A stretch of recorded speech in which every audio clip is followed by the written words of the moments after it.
But here's the let thing: me ask you one is question. people feel that vibe. How many flips did you do during your fucking show? I don't have to do 0? Zero flips. I don't have to do any flips ever. 0 flips and you told a story? God damn. Right? Shit. How about that? Whoops. Is that the name of the episode? Do 0 flips. Do 0 Brothers and sisters, it's over. The Shug, Shane Hollister. Logan, Ineichen. Lyndon, Ehlers. Wrastlin with music and life. For life. Wrestling with Music Live, episode 39. Almost 40, just like us. Closer and closer. Just like our beings. No. So, yeah, I didn't have much to talk about this week. Actually, I do. But I wanted to start off by saying that, man, life will make you constantly surprised, man. So Friday, I woke up thinking... Saturday morning. Sorry. Woke up thinking, whatever, just 2 inches of snow. Then it was 7, right? And I tested that. You know how I measured it. Oh, and it I'm was sure. 7 inches. And I look out and I go, what the fuck is this? And part of my tree is just down. Yeah. Fuck, it looks like lightning fucking struck the thing. It probably did. And it's literally like exactly where we do our fires and shit. If we were and outside. It looked like, if we were outside, man, we would have got clobbered. Or maybe we would have heard it. I don't know. But I would wonder what you were doing outside. I wasn't outside. In a snowstorm. Why the fuck were they outside? Shit. Like, 2nd Street. 5 in the were morning. they doing? Exactly. No, it was not that late, actually. That snowstorm was happening on my fucking ride back from AAW. Okay. And Johnny Wisdom's he's a machine. I had a few drinks, more than a few. Enjoyed the show. Show was fucking great. But I'll get to the show after we're talking about the shitty fucking snow. So let's get to this show right now. Okay, we'll go get the show first. Because I feel like all I've over. talked about the last few days is the fucking snow. Yeah. Oh, really? 24 hours. Holy shit. Yeah. Well, I work in retail, so everybody walks in and the first thing they do is go, there's snow outside. It's like, yeah, no shit. No shit. Let me dude. sell you on I some don't shit live here. in the store. So how was your show? Show was great. The show was it was way better than great, actually. All the pre-show matches, I was given an option, and the option I took to take was to do something that is going to progress my character more. So I chose that, and then cut a promo that they aired right before the main event, which was pretty fucking cool that they did. Nice. So I ran into and met this fucking wrestler. Dude is probably fucking bigger than you, Logan. I think he's like 6'5", big as fuck. Okay. And his name's I thought the you were Thrill gonna say his Billy.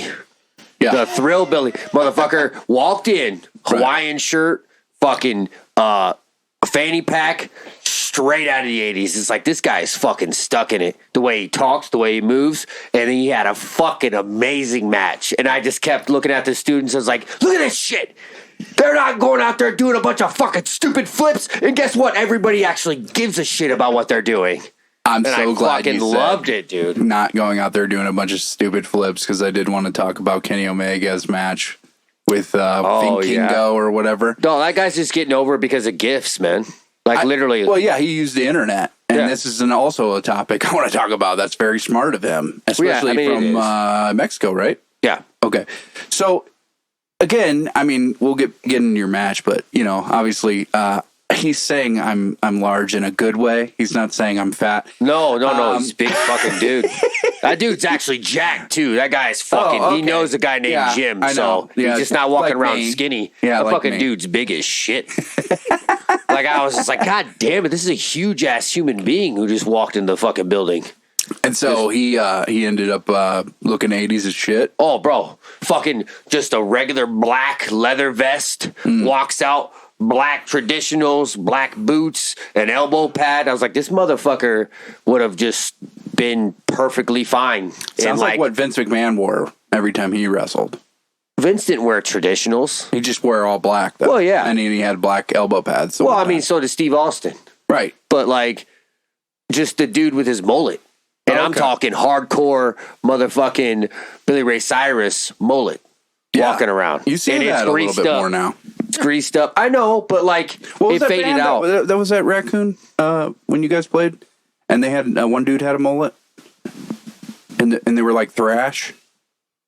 Dude, the young guys, right? Yeah, young guys. I don't think any of those guys. Yeah, dude, the bass player it was did. like, I think cut like this, and then it was mullet. He doesn't have quite a mullet. No. Well, it's just not long enough in the back yet. Hockey hair. It looks like he has a bob, hair, sure. a bob Like- with a like fucking a mullet, mohawk. You got to have like the bangs got to be cut, and you got to have like the fade along the side. He had that shit, you dude. could have different types of mullets, though. Yeah, there is a little bit like a mohawk mullet, like a lot of guys That's a rocked different for a thing. while. It's a different thing. But like a straight regular mullet, he's right there with that. I almost did it recently, but I knew that if I cut it into a mullet, I was gonna end up cutting it all. Yeah, you're gonna have to shave your whole fucking head. Ridiculous. Yeah, no, He knew he'd lose his Well, yeah, you job. They can't- fucking no, fire no, him. they There, don't- you got they a don't give a mullet, shit. you're fired.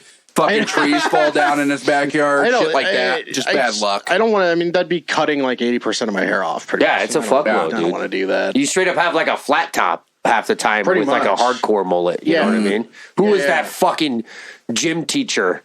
Fucking fuck, what the fuck was he rocked that shit Verdon. for? Yes, Verdon. Mr. Verdon rocked that shit forever. Was he West High? Yes, yes, Sounds dude. familiar. Yeah, you would have Yes. seen. I don't think Dude, I had and him, he rocked No. that shit when it wasn't cool. Yeah. Nobody, I bet around this time, if he was still working, all those kids who were rocking it were like, man, that's the coolest fucking teacher in school. And he'd just been rocking it for, the last 20 years. Yeah, he got one and he just never got rid of it.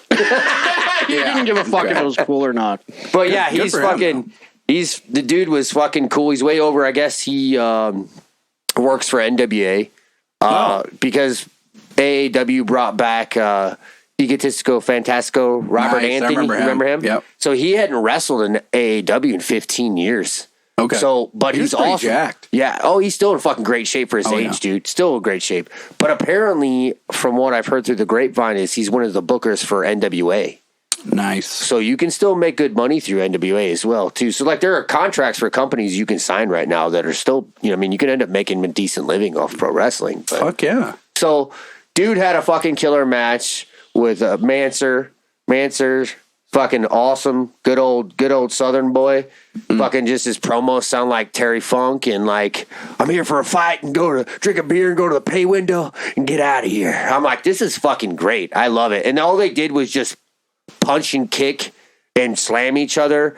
And dude, I was sold. As soon as it started, I was like, this is fucking awesome. And the fact that all these matches, I was sitting next to students going, listen, nobody gives a fuck. Look at all these guys run all these fucking spots and nobody care. Yeah. And like, I enjoy opening a show or doing pre-show when a lot of people aren't in there yet.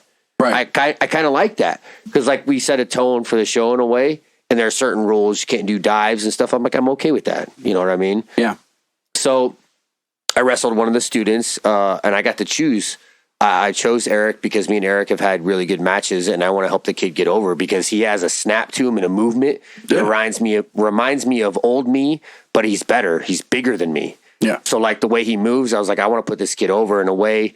Danny doesn't like his gimmick at all. He comes out dressed almost, I don't know how to describe it, like a shaman, like a choir boy, and brings a Bible to the ring. That's pretty so dope. like so Danny walks right when we're in Gorilla. Danny walks up and goes, "What the fuck is this?" And I started laughing.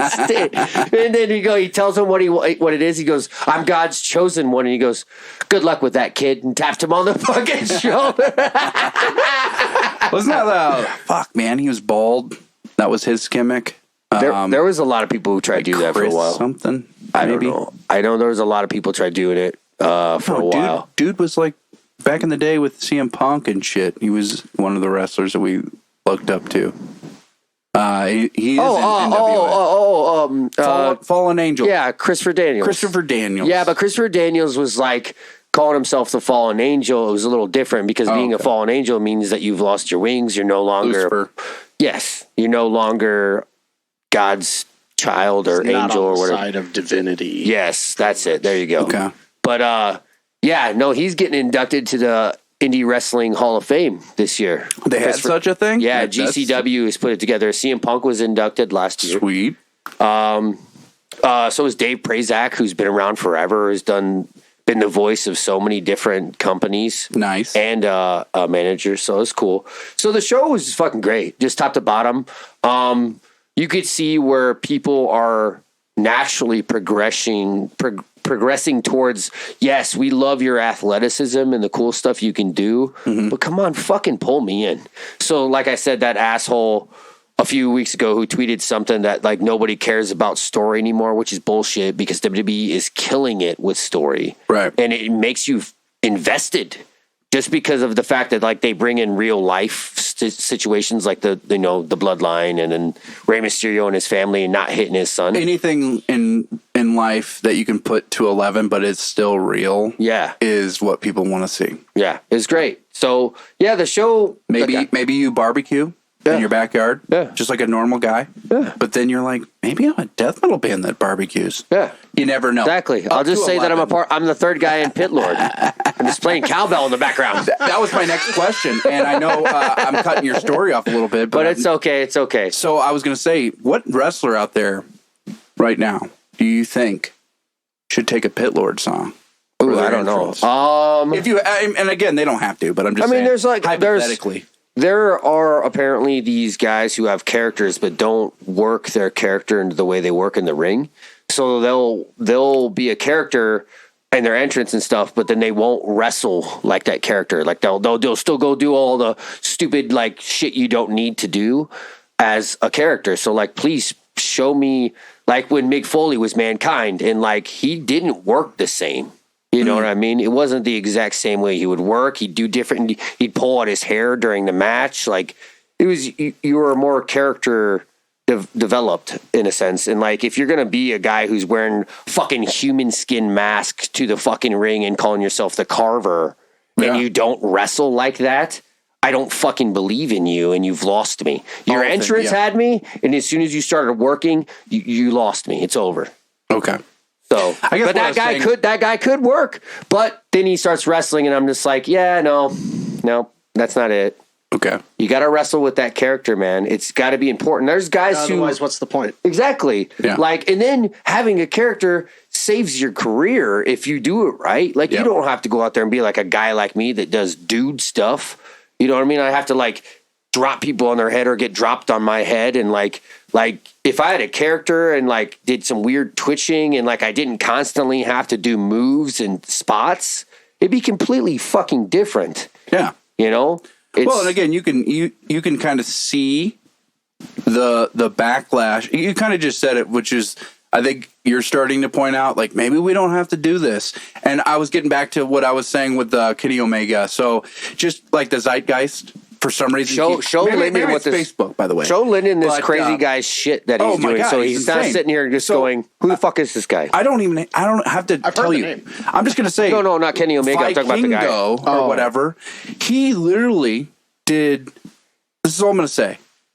There's a point in the match where Kenny Omega, and by the way, I'm just getting highlights on my Facebook for some reason because it was so incredible that the algorithm is showing me this incredible match, and I love the comments because it's exactly what I was thinking. Anyway, first comment was like, "Oh, flips, cool. I think I'll just watch the story with." Exactly. The 100% real story where they're just talking on the mic. Dude, but he does something insane in the match, which, again, multiple times, by the way. We did an EHW in the backyard, which was a double fucking front flip. Motherfucker does. Hang on. He did it off the middle rope. It was off the middle rope. On the inside, which you can easily. And he did it to the outside. Could step on the middle rope, snag the top rope, and hyperextend your right knee. Off. Kenny Omega randomly gets hit and then just falls onto the table and just puts himself on the table. Yeah. Oh my God. Yeah, there was no. What a great wrestler that guy is. Yeah, again, he's amazing. He's phenomenal. He's super athletic. And let me tell you something. We talked about this like 15 episodes ago, boys. This is what it is. Our generation, even me a little bit before, the people that are wrestling now that are, actually becoming veterans, grew up on video games. What happens in video games? N64, the game you played, Lyndon, the game you loved. NWO Revenge, those games on N64. You just do moves. It's just about moves. You never stop. You never sell. You never make a story in the game. And that's what happened. The wrestlers that came up remember just moves, and then the zeitgeist pulls everything towards that.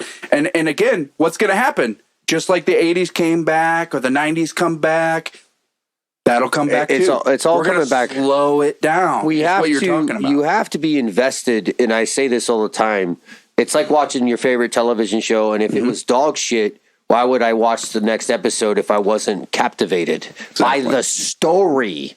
Because, yes, you want to watch cool fucking fight scenes and all this cool stuff. It's like watching The Matrix and going, yeah, well, the story was fucking stupid. All the fight scenes were cool if it was not a good story. You know what I mean? Right. You watched fucking 2 and 3 because you're like, I want to know where this is going. Man, I wish you would have done like 18 flips in that moment. Depending on who you were, you didn't know what was going on anyways. Yeah, that's true. I guess that's true. I think a really good example would be Breaking Bad. Yes. Okay. Again, perfect. A show where, people get their brains blown out, run over by cars, all kind of break their fucking necks, tripping over rugs, all kinds bombs of shit. blow off in a hospital. But it's few and far between, and there are dramatic.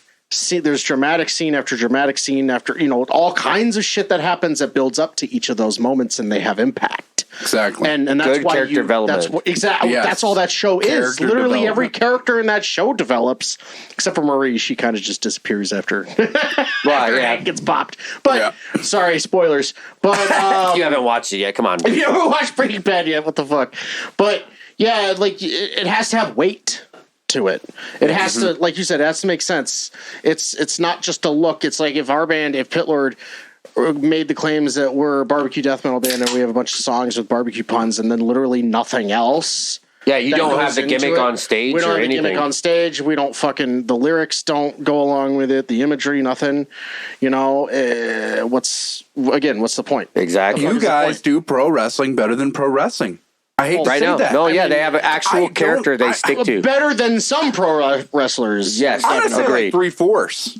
Like that, That was this is my thing. When we obviously, I'm not in the independence and whatever. But when we started it, pro wrestling is 100% what I had on my mind in terms of like the attitude and how we were gonna sell it. Yep. And how and the attitudes of our characters are very pro wrestler. They're like tropey pro wrestlers. They're boneheaded and dumb, and they're characters. The Nasty Boys. He also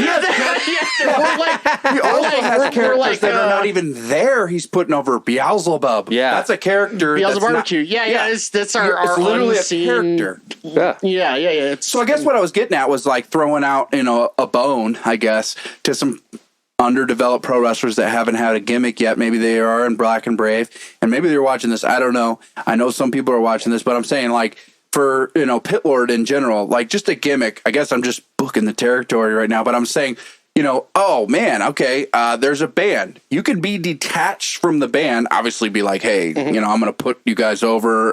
Is it okay if I can take your song? Of course. But you can do this with any band that has a gimmick, right? Like you said, the one band. Elbow Deep. That was the first thing. And if you were like the Lords and Elbow Deep, Command Me, and people at the independent level, what? He knows like a bunch of people that I don't know or something? I'm confused. Like it'd just be a gimmick that has a story. Yeah. That's what I'm saying. So here's a fucking great one. If I decided I wanted to start doing deathmatch, and I would just be like, all right, let me just get Elbow Deep's one of their fucking songs, and I go work for GCW, then have Elbow Deep play during my entrance and start hitting each other with fucking light tubes before I even get to the fucking ring, and then we go fucking bananas with deathmatch. Exactly. And the whole Elbow Deep's whole thing is that Jerry just tortures his bandmates on stage, but then they get back at him when he's not watching. And dude, and then I've seen him throw like a chunk of light tube into the crowd and just goes, sorry. But then when you that was after he ate a piece of the light tube, which is wild. And his mouth is all cut up. You can hear it in the next song. And but the crowd in a metal crowd, This is the best thing about it. They're all probably pro wrestling fans, but also there's a lot especially of if they're going to overlap. elbow deep. If you're let me just sticking say, around for elbow deep, they want to for be sure. the brother and sister that gets the fucking thing knocked out. Maybe of them, I would. you know? I'd stand far back during an elbow deep show because it gets wild. But then, I mean, outside of that, when you talk to Jerry. You talk to any of those guys, and they're just so fucking nice. Yeah, and and he's covered in blood. Like last time I talked to Jerry, he was covered in blood, and I was like, "You guys are awesome," and he's like, "You guys are awesome," and he's got a towel, and he's just like wiping blood off his fucking face. He's got thumbtacks in the back of his head. Yeah, like as you were saying, I had a daydream that like you guys did like a cross thing, and he came out, and you just take his head and put it into the fake the fake grill, and it's like he's just like. Pulls back and he has grill marks and his fucking face is smoking. Too fake for an elbow deep show. Yeah, like, that shit's got to be shoot, motherfucker. And he actually, he lights his face on fire. Like they and ends his career. I wouldn't be able to focus on playing after having my back like gashed open by a light tube. Like my friend Brian that plays bass in that band, like he had this huge gaping. I mean, it looked like his back was going.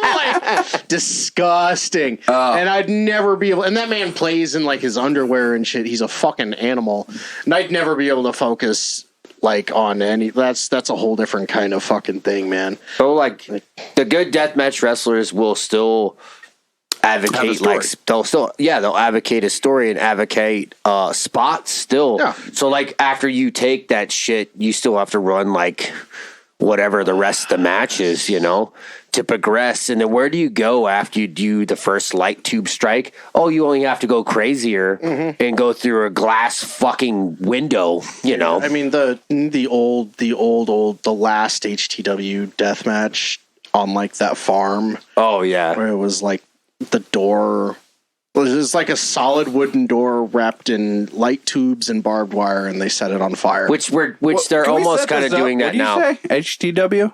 Yeah. Like back in the day? Yeah. Oh, I was like, this is like 2000. I thought you were watching news. This is when Wayne's van, they had Wayne's van out there. Fucking Dearborn gave me a fucking story. Like, I thought he's been watching Independence, and I'm like, what the fuck? We talked about HCW before. I know, but when you said it, it was so fast, and I was shutting my fucking phone off because it kept talking. Anyway, so you're talking about old school. Yeah. Set that up. This was like 2010. 2009? I think Dearborn gave me a kryptonite crunch on top of Wayne's van. Yeah, because I remember it happened and everybody goes, oh, because we asked him if it was okay. But I thought we were going to go through the motherfucker because that shit was thin. The sound. Yeah, because it was like that shitty old conversion van from like 1985. That blue van. Literally older than me. I'm the oldest fucking guy. I'm the oldest guy there. Fucking older than me. What a fucking wang that guy is. Anyway, so I guess what I'm saying, and all I'm saying is that we have a bunch of gimmicks out there that have not been done, and because you are you, and you're different from everybody else on the planet. You throw but your you're own not unique though, because half the time you can be, because when you grab a microphone, you're fucking different. The way you talk is different. Yeah. Yes, but before that, not having a full blown character. Like the progression of my character right now, I can feel it. And one of the guys who does like the announcing, the commentary, that actually goes on pay-per-view and stuff. The Alive will end up on YouTube, and Tyler walked up to me and he goes, "Dude, holy shit!" And I didn't do shit in this match, mind you. He goes, "I saw the snap of when you're fucking mad now. Last show was self-doubt. This show is, I'm fucking pissed." And he said, I could see it instantly. When you looked at the camera, the way you entered the ring, everything was different. And I said, that's what I want to do. Like, I gotta show that progression, because if there is no progression, then what the fuck's the point of following what Shane Hollister's doing in AEW? That's with everything. That's with music. That's with life, man. Right. You got to progress. But I feel like all I was saying earlier was like, if you guys need help, I guess the Shug is there. You said you had students. If they need help, obviously with maybe getting a gimmick, you have a bunch of ideas, I'm sure, that you've never been able to do because you're not like 6'10" or whatever. Oh, yeah. If I was there's a like monster, a guy who's a monster, you go, fuck, I got an idea for Big you. Mike, dude. Yeah. Mason Beck. From Well, what he's I've got seen, ideas, too, from what but- I've seen about like wrestlers finding their gimmicks, a lot of times it's from conversations with other wrestlers. Yeah. Because they're Sometimes. sitting around talking about it and go, "What if you did this?" and the blah blah blah. And But sometimes that's not great. Yeah. It's not great because you're Doesn't still. work with music, It's by the like, well, it's the same thing. No, it's the Hey, same. what if you did the arpeggio on bass? Okay, Lyndon? yeah, that's the thing. That's why there's interviews of guys who are like, well, I don't even listen to the same genre that I play in, Right. Because I don't want to accidentally do something that's already like, I sound exactly like that. I haven't already. listened to one band in a long time other than Blues Clues because of my son. But I haven't because I'm trying to do vocal lines and I don't want them to be, something I've already heard and I already know. Exactly. By the way, it's impossible. yeah, it is. Oh, yeah. impossible. But So what you're is but what you're I'm missing saying out. is You're missing out on a lot of cool stuff. But what I'm saying I is, know, but I also want to be the cool stuff that somebody else listens to. Do you know what I'm saying? Okay. So here let me just say, Lyndon, the one thing I want to say is it is my voice, right? So that is already different. It's just like an instrument. Everybody plays differently. I don't care if it's the same instrument. You grab an instrument and play it. It's different than me grabbing the same instrument and playing it. It's just how it is, right? Because everybody has their own little things, nuance and context. My thing with my voice is I know it's original, but a lot of times I fucking hate it because I'm a perfectionist and I go, it sucks. Yeah. Even though it might be good and I'll show Alicia and she'll be like, that's fucking really good. What are you doing? You're overthinking. I have to put that ego to the side and go, you know what? Maybe it was good and I'm just going to give it to somebody else who's a professional at making things sound really good, a mixing engineer. right. And it'll be better, So like the Titanium Utopia song, when I did those recordings, I legit tried, but again, all I kept thinking to myself was, this is horrible. Like, this sucks. Yeah, My you're voice just fucking describing like sucks. every musician ever. Right. Well, no, that And happens that's with the same us with too. pro Yeah. So what I was getting at with I'll pro get back and wrestlers, watch one of my matches. We get in our own God heads. damn, that looked like shit. What the fuck? And then everybody's like, dude, that match was so good. Like I had a match, a multi-man match in AEW. Right. Not that long ago. And I lied about having only 2 ladder matches. I forgot that was considered a ladder match for fucking contract. Forgot all about that because I kind of just was so down on that match. I wanted to wipe it from my fucking memory. I don't know. You sound like a ladder liar. Yeah, right. So fucking but yeah, like you'll have those matches where you're just like, fuck, dude, that looked like shit. It felt like shit. Nothing felt good, but everyone around you was like, dude, that was really good. And then it's different from the outside looking, or like, well, I was with everybody around you, and they were like, we just said it to his face because we wanted to be nice. Right. It fucking sucked. it's Man, I was fucking asleep halfway terrible. through anyway. That's what Fucking happens boring. at shows nonstop, though. That's what happens at fucking metal Well, shows. let me put you guys over. The one thing I like, and I just want to talk about kind of what we were saying with, just making a story. What do you guys do that a lot of people might not do? You have an entrance. You have a literal, even though you're standing there in the dark and we can literally see you, just like the Undertaker coming up from the ring the one time. right. I go, I can fucking see the guy standing there. Yeah. I've been trying in the to dark, work something out. standing there, and he's got you guys got your hair down. Nope. Everybody can see you in the front for sure. It doesn't matter. It still gets a it's huge pop as soon as they get on the They're stage. telling a story. They're saying, hey, guess what? Our band is different from what you just seen because they didn't fucking think about an intro. Right? Yeah, Even though that a lot of seems bands basic. do. I think it's a harder thing to pull off if you don't have the means to do it.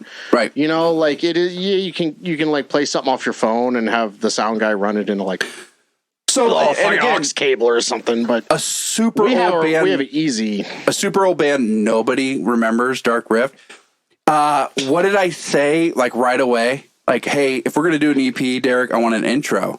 What does that mean? I've never done that. I don't want to do an intro. I said I want an intro. We did an and intro then on the Ageless EP. again, that was a bunch of people in a band, though. It was me and Derek that are just writing there. See, here's Logan just making shit up. Yeah, no, I was just saying, that was an actual band you guys were in. there were It was just me and Derek in this band. What do you do that when you take a factual story and you just add bullshit to it? Yeah, What's that called? I mean, everything's factual still. It's factual that they had an intro. I'm saying Derek obviously thinks about pro wrestling because he grew up with pro wrestlers, right? Right.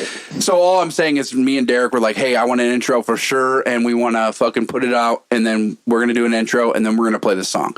And the reason is because you don't want the band before you, who maybe didn't do an intro or whatever. Like I said, it is really funny that you're just standing there. You know, it's sound like wrestlers where we have a curtain or a spot where we can walk around the corner. Come around and bands can kind of do that. I mean, like it's just with right now with the way our setup is, it's kind of cumbersome to have to come out during the intro and like plug in because we've got like in-ears and stuff and aprons. Yeah, because you have to take the time to do that. Dangling from you. Oh man, they are frantic before their shit, and it's fun to watch because it's not me. But I have anxiety for him. Yeah, it's weird. There's a lot of things. So are you putting that into Obsidian Hammer then? The intros and stuff like that? No, probably not. It's just straightforward. I want to do Obsidian Hammer. I mean, we do have an intro that we play, but it's not like an audio clip. It's us playing. Like then there's a new intro we're working on for Pit Lord where it's the same thing where we have like it's like a minute and a half. Oh, you come out plugged in playing, and then fucking hair down it's and then play. Riffs that we're playing, and it's very strapping young lad, and it sounds fucking. Oh shit! I fucking haven't heard it yet, and I'm fucking excited. I walked down to the basement one day, and Dan was playing it because our whole studio setup is down in the basement now, so it's just literally one spot we can write, record, and practice all right there. Nice, perfect. And I went down there, Dan was playing this thing, and I was like, what the fuck was that? And there's just like huge epic like fucking keyboards and stuff on it. And he's like, it's a new intro. I was like, holy shit. Nice. I don't know when we're going to start doing that, but it's probably the Beyond Death run that we're doing.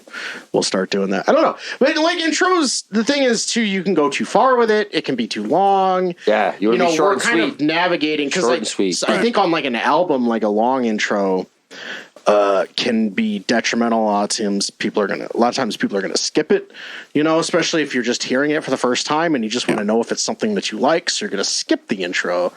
So there's all kinds of things. And live, again, sometimes it can be too long. Yeah. Like you have to factor that into your set time because even with our 30-minute set, we do our intro right now, and I'm kind of like, I kind of want to change that, but I don't know yet. But yeah, you get started to try to make it shorter and sweeter. It's a full package. Can I suggest something? What?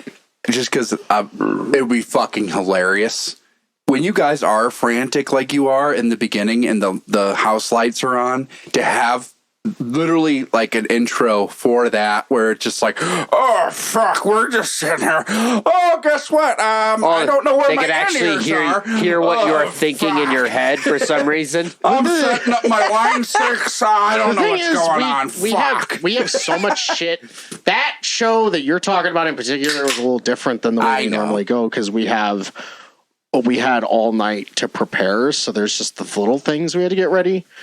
But like when we go out of town and we play, like say we're like third band out of 4. Yeah. As soon as we get there and we get merch set up, we're already putting getting lights out and getting them we have all of our lights are Bluetooth controlled. Yeah. So they're wireless. Which is fantastic. And they're all daisy chained with power, and we keep squeezing it all together, so there's like one light set up here that's all got its own power set up and blah blah blah blah, and we can just set it up. But we're setting stuff up like bands ahead and getting it ready to where when we get on stage we can just like place it all, and plug it in, and then that's it. It's like the more annoying stuff is like setting up the banner and shit, but we do all of it. And it's when you hit that intro and you start going, it feels like it's like, here we go, finally. After 3.5 hours of fucking getting shit together. Yeah. It's the same as thing. As you fucking, sometimes, you'll show up to the building and start talking about your match. You'll walk away, let it marinate, come back and go, well, you know what? That doesn't make so much sense. Like, let's do this, let's do that. And by the time you're standing in what we call the gorilla position right before you go through the curtain, you're like, fuck, this could all go wrong. That's the intro and the entrance. Yeah. They serve the same purpose for us, too. Yeah. Because you're getting pumped up. Oh, yeah. And you're fucking ready. And when our intro is going, we're fucking... Like, I'm ready to go by that time. As soon as you're standing right before it kicks in, you're like a little bit of nerves, and then you're like, fucking, let's go. Yeah. Music plays, let's fucking go. Yeah, even if the audience isn't necessarily psyched, it's like in a band situation, they have no idea who we are because we're in fucking wherever the hell. Right. It's like... At least I'm gonna fucking explode. But here's the thing: let me ask you one question. People feel that vibe. How many flips did you do during your fucking show? I don't have to do 0. Zero flips. I don't have to do any flips ever. 0 flips, and you told a story? God damn! Right? Shit. How about that? Whoops. Is that the name of the episode? Do 0 flips. Do 0 Brothers and sisters, it's over. If you got like one match where they're doing the acrobatic stupid shit, cool. It's fine. It's By fine. the way, MJF, just talk on a mic. Yeah, he's fantastic. I love you. I don't need to see you wrestle. You know what? You allow flips too, bitch. He can do them. You know what I mean? Just like Don't me. do them. He can, but he doesn't have to. Dude, how cool was it when back in the day, somebody would literally just roll out of the ring because they were like, oh, this guy's too good. And then they'd just get on the mic and start talking shit in the Attitude Era. You can't always do that. You can't. Because it but eats I'm up just too saying, much time. Obviously. But what I'm saying is they got in their head like you would in a real fight. A lot of these guys that are at the top level, we watch UFC. Right. They like to get into somebody else's head because they realize that guy's just as good as me, right? So I need to have an edge. The edge is I'm going to make fun of his sister or his mother. Or that's all a fucking work brother. to try to pull It's more money work for as well. for fucking pay-per-view. Not really. I feel like it is. It's all a work to get more money for pay-per-view. It is. Half those times motherfuckers still hug each other after the fucking fight's over. Don't even go there. I was going to say that. But how does that apply? Any fight, after any fight that I've ever had, I was like, hey, I like you more. I'm sorry. We should have done It's that. a different thing, a real fight versus a wrestling match. It's like No. It's No, not even no bullshit. I'm saying how you promote it. It's not that different. Oh no, it's the exact same. But thing. what I'm saying also is those people didn't have to do flips to get people in seats. No. So you don't have to. Again, I know it's different in a sense. It's very close because pro wrestling was shoot before it was pro wrestling. Right. And I think the biggest thing, what you're saying right now, is the old school mindset might come back because you're starting to realize. I'm watching it live and watching it fucking happen. Exactly. And it's fucking fantastic. Like, it makes me excited about this run in my life again.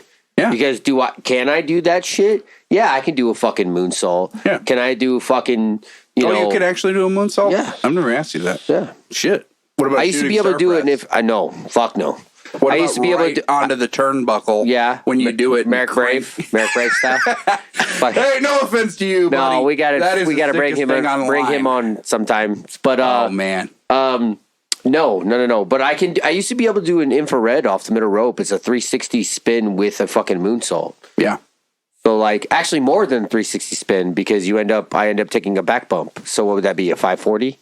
540 spin with a moonsault. I used to be able to do it, and then I broke my leg, and that went downhill. Yeah. So after off of fucking middle rope, not even the fucking top rope, I could do that. So that's awesome. But did it get you over? I did it like twice, and it did nothing for me. Okay. Didn't you break your leg stepping into a hole though? I did. Walking and down that the hill. hole I discovered later in life, and I destroyed that hole. I don't remember her name, but anyway, He put the point concrete down it. on a hill. It's just random concrete spot on a hill. Yeah. I filled that fucking hole. I filled a hole full of concrete. You guys didn't even get the joke. I said I don't remember her name, but anyway, I got it. No, we heard that part. Yeah. It wasn't as It funny. wasn't as funny as me. Filled and Zelmo. Anyway. Oh, get fucked! Those guys don't have to do flips. That's for sure. They were playing in Japan. I just seen the photos, and it looks like the most insane crowd participation again. Oh, dude, that great. I have ever seen Again. on any band. I've been talking like Gojira. Those I haven't I'm trying really to been think. paying attention, to be honest. What? Weren't they in hot I said water I there haven't for a been little paying bit? attention. No. Rex got sick with something, and they had to cancel for a while, and now he's better. And they just did like Osaka or something like that, Japan. And what I'm saying is like people like obviously walk. You know, Oh, they of course. the fucking whole crowd. I'm like the whole crowd. This is an arena.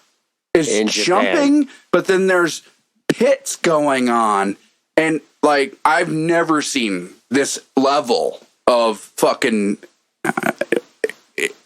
crowd, like just going nuts. Obviously, like we've listened to bands that I think are heavier mosh pit wise.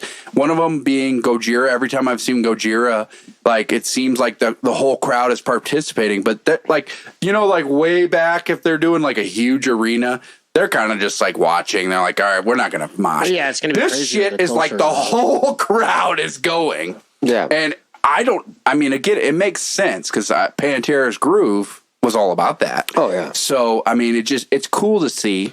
It's obviously the two surviving members, but, you know, I think if I was doing something with my best buddies for 20 whatever plus years and they died, I'd want to continue that as well, you know. Right. So, I guess getting back to what we were saying, Charlie and Zach were both really good friends with fucking Vinny and Dime.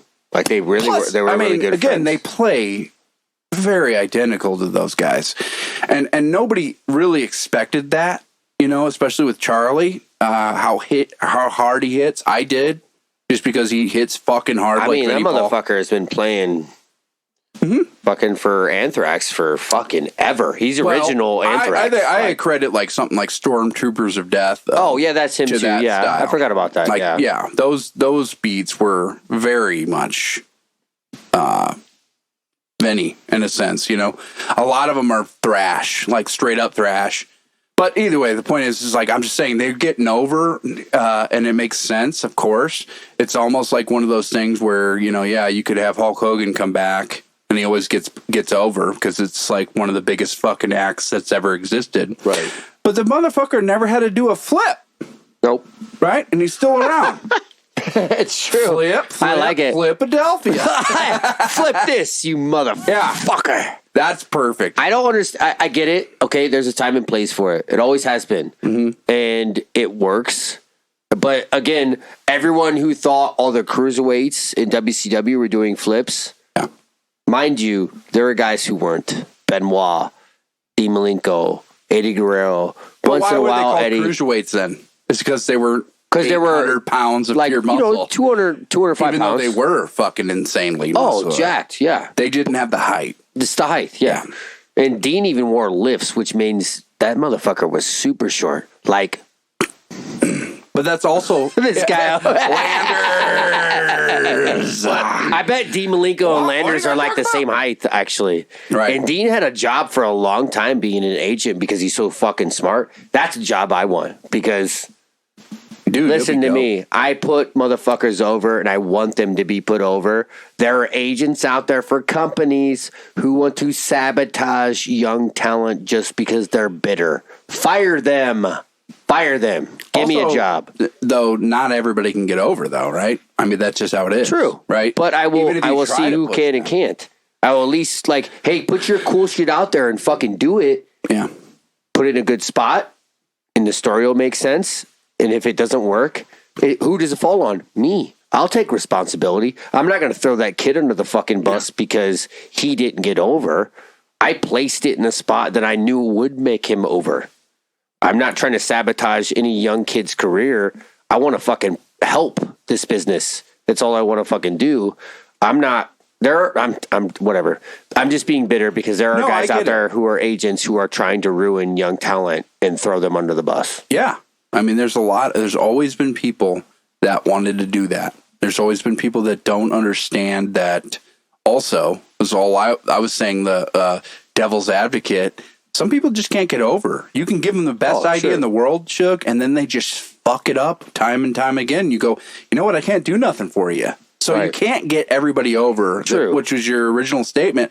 And again, I think you can get a lot of them over, though, because of your experience.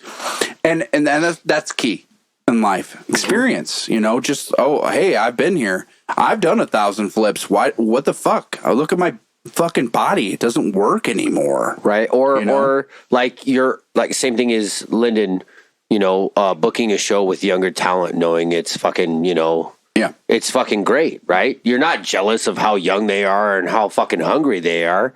You're just like, fucking put them on because they're fucking great. And then guess what? They put Lyndon over. Right. We don't even know what they put them over on. They might have their own podcast, man. I think a lot of artists do have podcasts. I think a lot of people... Well, I was talking about them playing shows with him, too. Exactly. They play shows with him. They say, hey, this guy, Lyndon Ehlers... It's really just word of mouth with bands like us at the moment, really. It's mostly word of mouth because bookers or, bands in other states will hit you up and be like, hey, we're trying to book a date, in this city or that city around you. Who should we book with? And then you get, you give people lists of bands and stuff. Like, yeah, that's how that works. It's simple enough. But it's very similar. It's like, instead of being... at one point we did have the conversation about how bands in this area were jealous of fucking bands and like would have never tried to help a young band at all. Every time we played. But what I will say though, like what he just said, there's a lot of people that want to just hate in life. It doesn't matter what it is. Also, like of the people you're probably thinking of too, they weren't doing anything either. And you get like these. Well, some of them were signed to labels and actually were. They were doing what I wanted to do. Yeah. I wanted to be signed to a label and actually travel, and I didn't care where we were going to go. Man, give me a do that without fucking a label. Caravan, man. I don't get in a fucking thing is caravan. You have to do that without a label first. You can. Not at that time, though. Yeah. The only thing that we ever said, you actually did it as well. You still do, where you send off promo kits to labels. We did that as well really early on, and it was, Steve Ripley or whatever's influence.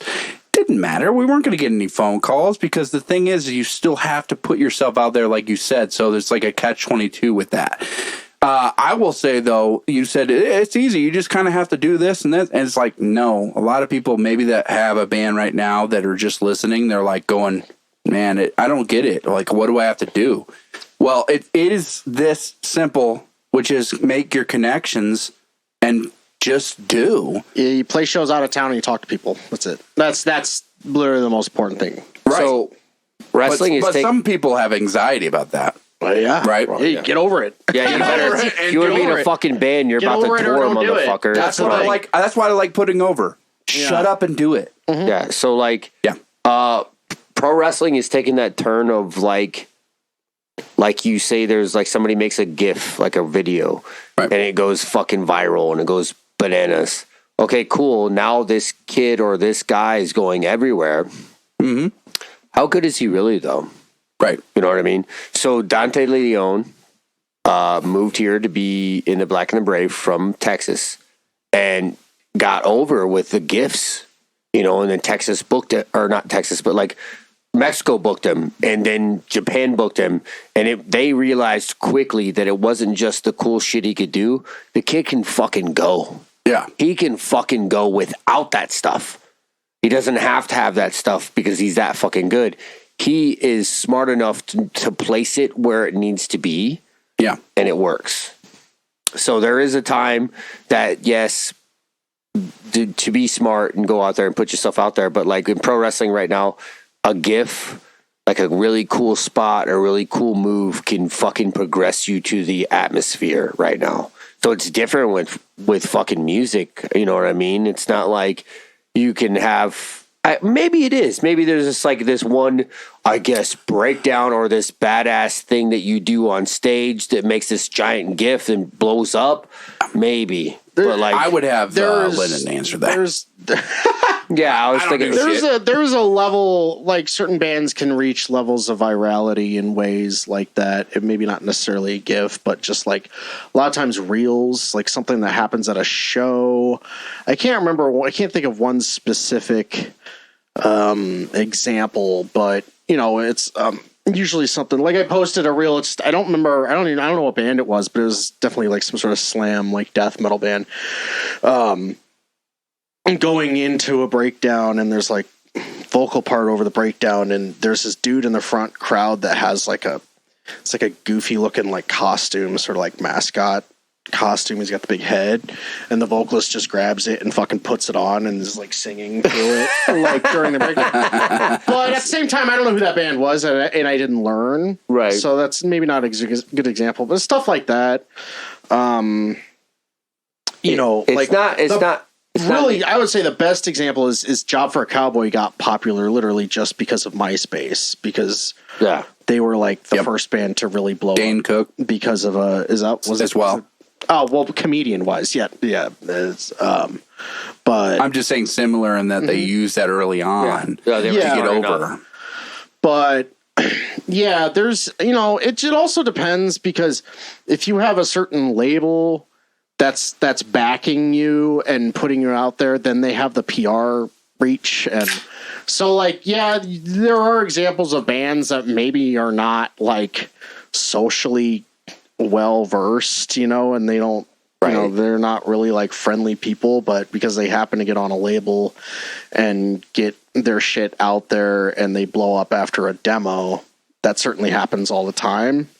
But like if you're a band that starts out really small and independent, and like we are, exactly, you kind of have You're also to. metal, so we got to acknowledge that. Yeah. You're in a genre that is not necessarily the most money making. I'm only talking about metal bands in particular, and so I can't say how anything else works. That's it's very similar though.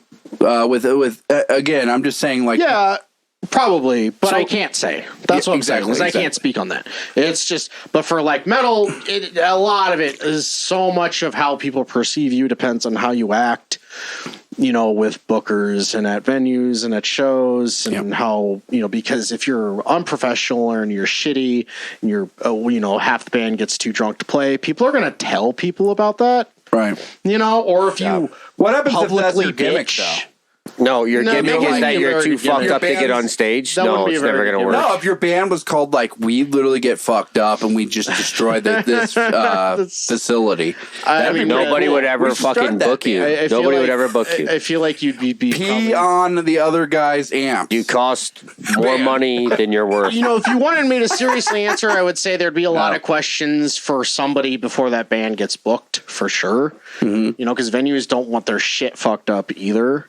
Unless you're Guar, and even then they're just spraying stuff all over the place. That's not a big deal. But you have to act a certain way, and in order to get work, in order for people to book you, because they will hear that you're a pile of shit. They fucking will. Or if you just drop off of shows like habitually, people hear about that and they don't want to fucking book you because you're just going to cost them time. So if we're talking about getting over, and again, that's kind of a different thing, I would say, obviously we're talking about metal music. If I'm talking about other genres of music, I've looked into that as well to maybe apply it to what I'm trying to do, just to be a little more intelligent in the space. I'm going to let you know there are a lot of YouTubers out there that are like, hey, by the way, I make this much money. Yeah, that's with anything. It doesn't matter. Oh, I make so much money doing this and blah, blah, blah. And you're like, okay, cool. And then they have 4 million viewers. They're making money off their YouTube saying that they make money. And that's smart. Good for them. Human beings are just trying to get an edge. Like in music, especially like EDM or whatever, like specifically one guy I actually watch for what he does. There are some rules and regulations on how to get over in that space, the digital space. One of them being like certain methods that are now, because of like Spotify and all that, there's methods of doing so. There's ways of putting your ad money into the right space. Again, with that being said, of course, it's not with metal music. It's not necessarily that. Metal music is peer to peer. It's who you see. That's how you get over. But you can also do that. Like you can the meta business has a lot of like really detailed tools you can use to like. Didn't create Sleep ads Token for- do this? Like, take this same moniker and basically how they've built themselves of how to progress. Oh, like, they're doing something right because Yeah. I hate that fucking music and it comes up on Facebook every fucking I day. don't know anything about that. I don't man. hate it. I talks about them. I've never. I like them. I like them. No, it's Like, good. I have no idea why they're so divisive. They sound like, all right, so you take the singer of old school R&B, let's just say 90s R&B, but he has an accent, and put him in a metal band, and sometimes they do have like some genty stuff going on. Yeah, and then that's the only one sometimes they I've ever heard. sometimes they can be super fucking heavy. Like the summoning is fucking cool, but it's not anything that you guys haven't ever heard. But at the end of the song, it goes into this weird, like it's like it becomes a different song, but it's the same song. It sounds very funky, but like with like, you know, R&B style vocals over the top of it. So it does sound different from other bands I've ever listened to. Even this is like their fucking third or fourth album coming out. Well, so they're also not have, like, they're not amazing new. production. They seem Their pre-seasoned. production is fucking phenomenal. Their production's like, gent. When it happens, it hits like how it's supposed to. Right. I'm just saying, like, and when they do something different, it's awesome. I'm not saying One song, also- if you want to Okay. judge them off of with production wise, and Crotch even said this. He goes, they sound too perfect. Because their progression, yeah, I get it. But like, there's a song called "The Love You Want." It sounds like if Queen was slightly a little more metal. Yeah. It's just the way the way that it's produced. It sounds like something Queen would have wrote, and it just gets bigger, and bigger. It sounds like you could make the same comparisons with like Ghost Yeah, too. Yeah, It's like I can there's see that. There's like a heavy pop influence with a lot of smaller influences that you could trace back to like metal stuff like that. Yeah, that's kind of what I imagined. Yeah. And cool, I guess. and nobody knows what they still have that, you know, early on Slipknot fucking thing going on. Nobody knows what they fucking look like. Yeah. Nobody has a Yeah, clue. yeah. That's cool. That's how that Mystery. You ever heard of Imperial Triumphant? No, This is like this 3-piece metal band that's been kind of blowing up, and they wear like not capes, like cloaks and these gold masks, and they play this weird sort of like avant-garde like jazz metal. There's this video that's super creepy, and it's literally just I'm in. like a static shot, or not static, but it's one shot, and it's them playing in this weird sort of rococo like fancy looking palace room, and the video is just slowly zooming out the whole time, the whole video as they're playing. Okay. And you just see like these creepy, like Victorian era dressed people with like sores on their faces and shit. And Sounds like, fucking rad Imperial already. Triumphant. I'll send them to you. Yeah. And that's a really good example of like really, really working a unique like gimmick. Yeah. Where Of course, it's I'm you just can't thinking about necessarily Keanu Reeves going Imperial Triumphant. I don't know why you thought of that. Fucking, I could see it, I guess. no, But like, all right, so Bill and Ted. I get that too. but- Royal Triumphant, man. Oh, yeah. Imperial Triumphant, man. So I will send you that song that I was talking about. That is very. Yeah. I think that's why fucking Matt Alicia loves jams one of the sleep tokens all the time. I forget what it is. Matt and fucking- it's super hooky. it. Dude, it is. They have they- some really hooky They shit. strike me as they're probably pretty basic in terms. well, There's some well, technicality. what I mean Yeah, is like there's their definitely- accessibility, right?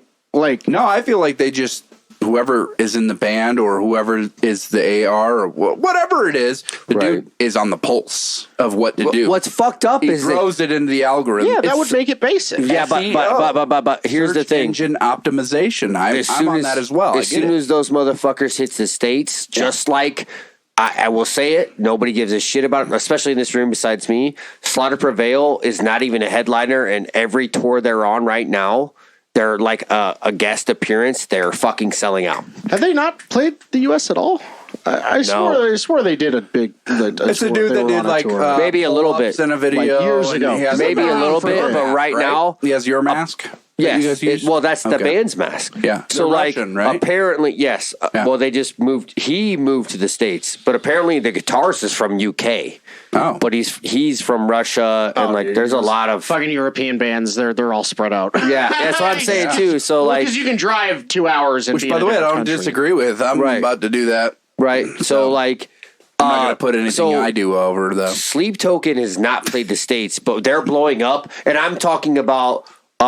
Even a friend of mine on Facebook who looks like she wouldn't give two fucks about any kind of heavy music whatsoever is just blowing up and fucking loving them. So whoever is, helping put them out there, it's fucking working. Yeah, I mean, it strikes me as something where it's like, oh, there's like all these aspects of things that have been happening in underground music forever, and people are putting them all together and making them accessible.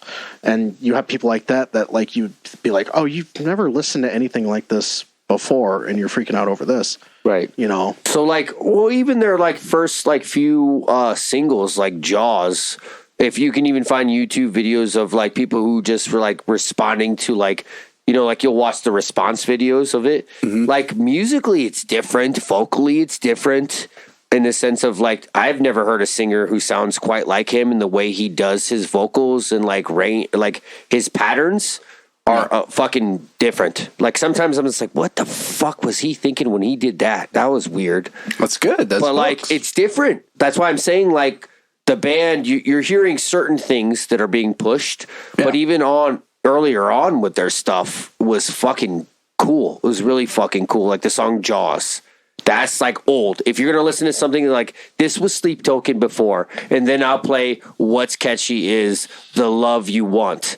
And that's fucking massive. That's that song that sounds like if it was Heavy Queen. Yeah.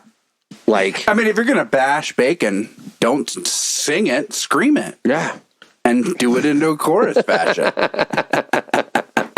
I'm just saying there's a lot of things, especially with, hooks and just bands in general, that we could say that correlate to what we were saying earlier. Like sometimes less is more, man. Yeah. It's weird. Yeah.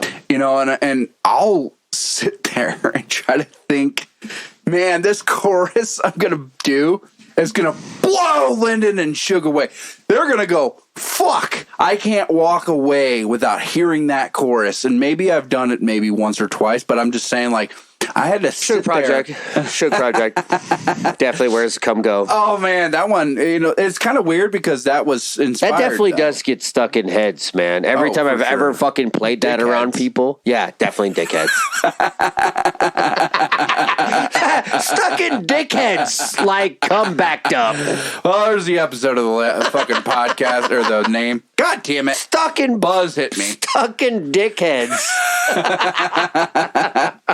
Well, I feel like, especially with with Pit Lord, you guys are mindful about your hooks. You do it well, and you know that this is going to get stuck in somebody's head. Boom. Or it's just Bacon Basher is my son's favorite, and he's fucking 8. Yeah, so. It's just such an easy chorus. It's a chorus, even though people won't say that. We don't really think about it too much. Right. If I think something is, and I shouldn't say just me, but when we're going through the vocals and stuff, so like a lot of times when we're looking at a song, like we have like 4 songs sort of right now, new songs that are going to go on the next thing. And like I have some ideas right now for like where we'll put certain vocals and stuff and what parts, but like Dan doesn't like to write in like the traditional A, B, C kind of pop, which is boring. I totally agree. I like that he does that. Sometimes yes, just sometimes depends no. on what you do in the space. I wouldn't want to do it, because they all have the same structure and sound totally different if you do it right. But I don't want to do that either. And so but I do want hooks to an extent. Like I will hear a part and go, this is where the chorus, quote unquote, is going to be. It may not necessarily be a chorus technically, but the part that will, it's like the hook, the part that's going to stick out. Yeah. And sometimes we can't do that. It's just like whatever.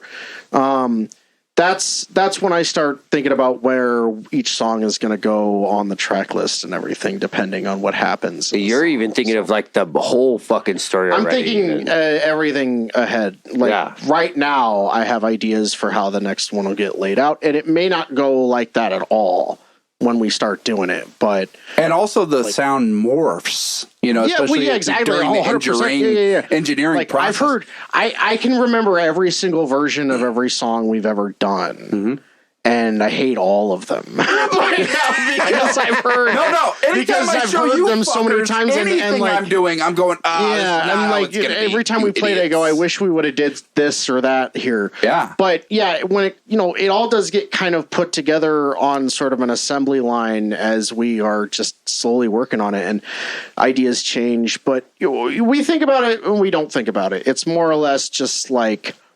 It happens in the moment, and then we go, oh, and that can change everything else in the song when we do one thing. Exactly. I mean, Dan wrote this fucking part where a guitar solo is going to go over, and we just changed the drums from being like, solid double kick, like 30-second notes down, and cut it in half so that it's just dun, dun, dun, dun, dun, dun, and that changed the whole fucking thing. Exactly. And we're like, no, now we got to go back and do this and this and now I already know that's going to be like a fucking middle of the album song because of this one part. Dude, let me explain one of my experiences. I'm listening to your song.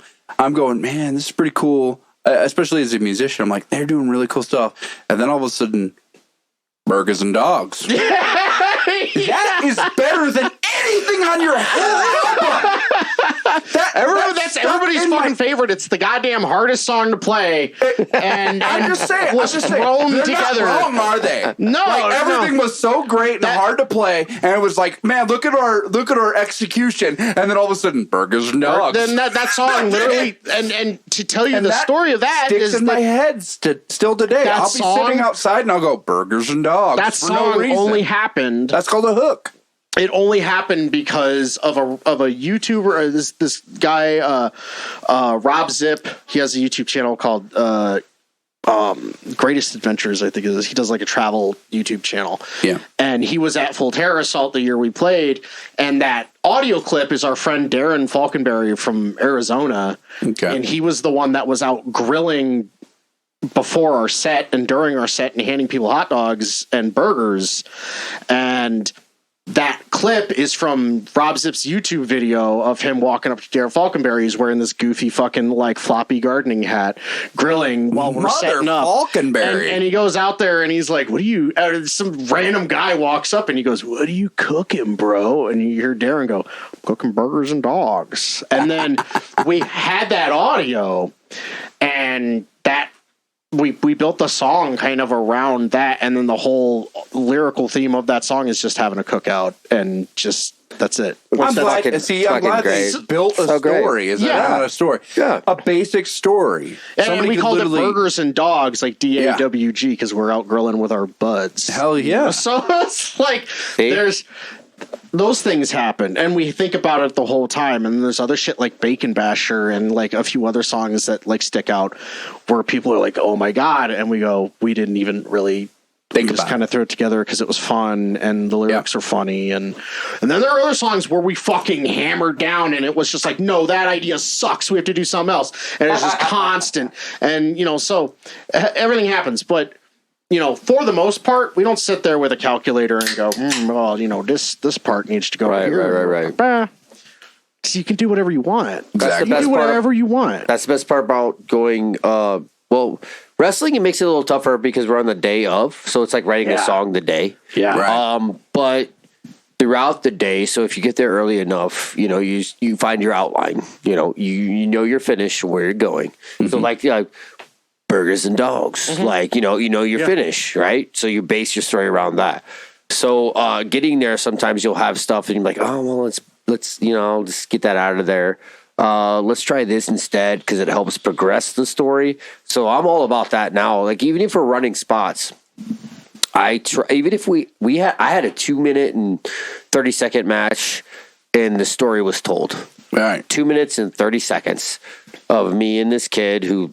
loves Jesus, and I come out wearing my fucking demon mask. And they love me more. Huh, what do you know? Wrestling fans, you're all degenerates. Yeah, I love it. It's fucking. It happened. I was sitting at that metal block party. bands. Same thing happened. He came out to the fucking around the trailer, fucking got in the ring. 3,000 fucking people. Dude, as soon as he just called them all sinners, you're all sinners. Boo! I come out looking like a straight fucking demon. They're like, yeah! And then they're like burgers and dogs. Exactly. So, like, yeah, I know. It's like we have the progression of, like, you know, what works, what doesn't, what works, what doesn't. And then you, like, in your head, you're putting this part together, and you're like, as we're building to crescendo, the finish, like, it's got to be bigger than everything else we've done, you know? Exactly. So, like, you can tell a story in fucking 2 minutes and 30 seconds and progress your character development as well. So And that's exactly I just what the did it, whole artist, fucking theme motherfucker. of the You wanna go podcast even, is. you want to go even Go ahead. further? Just Circle of Dead Children had a song that was 6 seconds long, Yep. and it was called "Silence is as golden as piss," and those were the lyrics, and that's it. That's it. 6 seconds. Fantastic. Dude, taking a piss is the best. I'm about to. Yeah, I got you. So, As you brought that up, I was like, we're getting to the end, and we're going to do plugs real quick, yeah. and then we're going to take a urine. Can I say something first? To sum up what we were saying, Shug did it best. It only took him 2 minutes to put over a story. You didn't have to do some elaborate thing. And yes, we all get in our heads as artists. We get real crazy. We say it has to be the golden way, man. They're going to love this and blah, blah, blah. And really, it's like, don't think about other people. Do it for yourself. Even though you know, especially, you know, with certain concepts or certain scenarios, maybe even context of Lyndon, they kind of know what people want to hear, you know, as far as, yeah, of course, they got a gimmick in a sense, but adhering to and just doing it even better each time makes your existence of art, whatever you're doing, that much better. So I just want to say, what are you brothers putting over? Let me put over the website as well. yeah, put over the while we'll website, do because this, obviously people can go and look at that as well. So. we got it. And I got a few other flyers up here. We got to figure out the spacing on here. Maybe I was a little buzzed. Load of Daddy stuff was going doing on there, man. God damn. I got Epic here. Yes, sir. SW. That's our biggest show. Check out the last episode with them. M's, that was good. Chill the fuck out. Oh, it was great. Yeah. And Dissenter, we got, I put 2 more up here, Lambs. You got a lot going on. I'm not gonna go through all of that stuff. And the Casket Robbery show will have already happened by the time this episode's out, probably. Okay. Otherwise, it'll be the night after. So the I don't have the flyer for the soonest show, but April 22nd will be in Dubuque at Monk's with Liquefied Decomposition and Concrete Sleep, which is one of the bands that put over. That fucking name is cool. Yeah, Concrete Sleep is the. Do you remember Still Standing? Yes. It's fucking Gonzo from Still Standing. It's like Gonzo and I think Justin from Still Standing. Okay, all right. That's fucking great. And guys, we got to get you brothers on. Some of you brothers that are playing with Dude, I used to have a Still Standing fucking shirt. It was LA. It was LA Lakers, I think. But it said Still Standing. But Love it. yeah, but as far as like I'd rather put over like a handful of friends bands. Yeah, do it, go man. ahead, All of them. Do it. Shout out to my buddy. By the way, I did put music over while we were doing this. Is that cool. something you liked? Yeah, that's good. It was Titanium Utopia because I didn't know what else to put the fuck on there. You can literally just go and you can find royalty-free music. And just, No, I mean, I got plenty I could just make in like 8 seconds. It's all good. All right. Anyways, my buddy Luke and Brian, who's also in Elbow Deep, they have a band called Speed Pussy from Chicago. That's Pussy with a V. They just released their first EP called Funeral Bells from Hell. It's on Bandcamp. My buddies in Kansas City have a band called Saren Reaper. They just released an EP called Noxious Black Vomit. That's fucking disgusting and cool. Concrete Sleep from the Quad Cities. They just put it on an EP called Midwest Hardcore. Or no, it's just Concrete Sleep. You'll find it on fucking Bandcamp. Check out Vargeist Records from my buddy Justin Wallace. He has a handful of bands. He records all himself, does himself. That shit's really cool. Fucking Scab Hag from Cincinnati. Check them out. That's it. Brothers putting over brothers. So I am gonna talk about our biggest show of the year, which is Epic, and we always build to that. It's like SCW's WrestleMania. So like we're gonna have that at the Bluegrass, Bluegrass Community Center, which has been really fucking good to us, and it's been great. And I've seen new faces, which is fantastic. So you'll see, it's great seeing you got your really, core fans, which is fantastic that you want to come to every show if they can. So we're getting new faces, gaining new faces. It's fucking great. So this is our SCW's biggest show of the fucking year. So that's what I'm gonna talk about right now. But if I'm gonna put over a brother, I only got to talk to him for a little bit. This motherfucker is great. So if you want to watch some big ass motherfucker wrestle in 2023 like he's wrestling in 1983 and be big as shit, it's the Thrillbilly Silas Mason. That motherfucker, and his promos are 80s as fuck. It's great. I love it. And dude, he'd get his promo and hit the line, and the crowd was like, yeah! They had never seen him before. They had never seen this guy before in Chicago. Hit this promo, hit the line, and before he was even out there, crowd was like, fuck yeah! I was like, this is awesome. I love it. Yeah. Love it. All right, man. It's been Wrestling with Music and Life, and I want to say, obviously, straight up, check out the fucking website. We got too many things going on most of the time. Or, and again, if you guys don't have anything going on, and maybe you're doing something entertaining, come on the show, man. Obviously, we're putting over bands, we're putting over wrestlers, we're putting over people.